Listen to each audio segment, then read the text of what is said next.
বিসমিল্লাহির রহমানির রহিম। ইমামে জামানা আমাদের সাথে কখন মুলাকাত করতে আসবে, কিভাবে?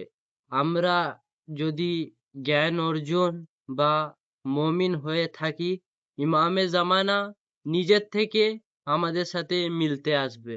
এক সময় এক সময় নাজাফে সৈয়দ সিস্তানি, উনার বাপ মশহাদে বাকের সিস্তানি ছিল, আর হারামে গিয়ে জিয়ারতে আশুরা পড়ছিল, চিল্লে চিল্লে পড়ছিল।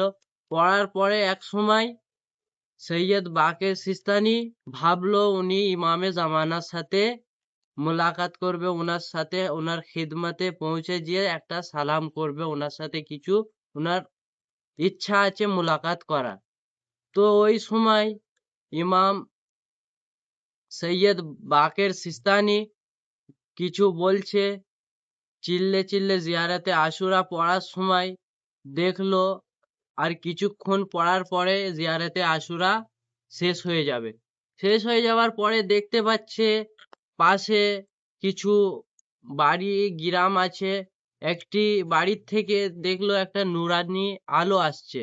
আলো আসার পরে সৈয়দ বাকির সিস্তানি ভাবলো ওখানে একটা কোনো ব্যাপার হয়েছে। ওই জন্যে সৈয়দ বাকির সিস্তানি সব তাড়াতাড়ি জিয়ারতে আশুরা শেষ করে ওই বাড়ির দিকে রওনা হলো। রওনা হওয়ার পরে সৈয়দ বাকির সিস্তানি সাহেব বুঝতে পারলো এখানটাই কোনো একটা মহা ব্যক্তি এইছে, যার জন্য এই বাড়িটা এত উজ্জাত। তাই জন্যে সৈয়দ বাকির সিস্তানি সাহেব দৌড়ে দৌড়ে যেয়ে ওই বাড়ির মধ্যে দাখিল হলো। দাখিল হওয়ার পরে বাকির সিস্তানি সাহেব দেখতে পেল একটি কোণে একটি মহা ব্যক্তি বসে আছে। বাকির সিস্তানি সাহেব ভাবলো এইটা কোনো আম ব্যক্তি না। ওই জন্যে বাকির সিস্তানি সাহেব প্রথম ওনার খিদমাতে পৌঁছে সালাম করলো।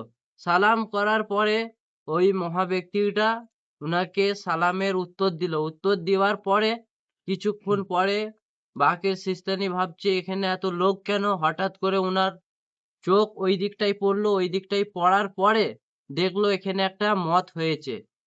বাকির সিস্তানি সাহেব অবাক হয়ে গেছে। আমি এত ইমামে জামানার সাথে মুলাকাত করার চেষ্টা করতাম, ইমামে জামানা আমার খিদমতে এলো নি। ইমামে জামানা আস্তে করে বাকির সিস্তানি সাহেবকে বলল, তোমরা এত জিয়ারতে আশুরা পড়ছো, আমি আসিনি, ওইটা ব্যাপার না। তোমরা যদি আসলে এই মুমিনাতের মতো ইমান আর ইলম মজবুত হতো, তাহলে আমিও তোমাদের সাথে মুলাকাত করার জন্যে জরুর আসতাম। তারপরে সালামের উত্তর দিল। ইমামে জামানা প্রথমে সালামের উত্তর দিয়েছিল। তারপরে কিছুক্ষণ পরে সব লোক জমা হয়ে যাওয়ার পরে মুমিনাতের জানাজাটা উঠাবার আলোচনা করছিল। তারপরে মুমিনাতরার খুশুসিয়াত ছিল, যেই সময়ে সকলকে পর্দা করার জন্য বারণ করা হতো, সেই সময়ে ওই মুমিনাতরা 7 বছর নিজেকে একটা ঘরে বন্দি করে রেখেছিল, তাকি ও বাইরে না যায়। বাইরে গেলে ওনার কাছ থেকে পর্দাটা কেড়ে নেওয়া হবে। ওই জন্যে মুমিনাতের এত ইমানটা মজবুত ছিল, উনি নিজেকে নিজের ঘরে 7 বছর বন্দি করে রেখেছে।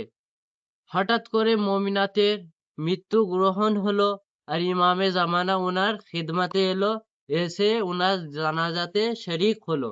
হওয়ার পরে ওখানে আমরা একটি দার্স পাই, যদি আমরা ওই মুমিনাতের মতো আমরাও যদি অতটাই মুমিন আর যদি ইলমদার হয়, ইনশাআল্লাহ আমাদের খিদমতেও ইমামে জামানা মুলাকাত করতে আসবে।